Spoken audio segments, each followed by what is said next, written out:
C'est l'un des plus importants poumons verts situés au sud de l'île.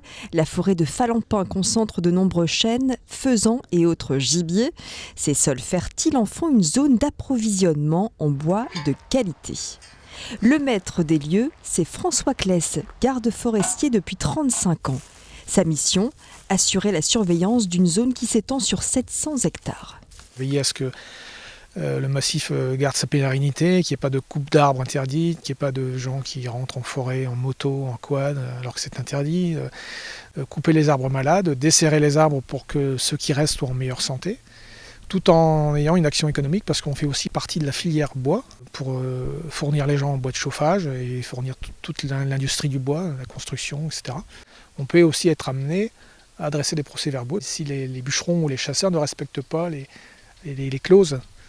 Ça arrive relativement régulièrement. Les gardes forestiers disposent d'un port d'armes. Ils sont effectivement assermentés et peuvent verbaliser. La nature, une passion pour ce natif de Saint-Omer qui a fait ses études à l'école forestière de Troyes.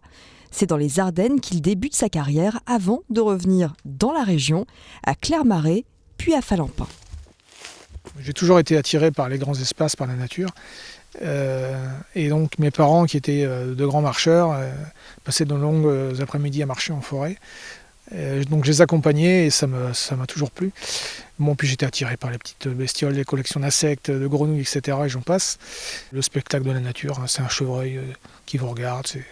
Même si j'en ai vu des milliers durant ma carrière, mais c'est toujours un plaisir de s'arrêter sur une belle teinte, un beau coucher de soleil, une belle teinte de soleil, une odeur aussi après la pluie. C'est toujours des moments privilégiés.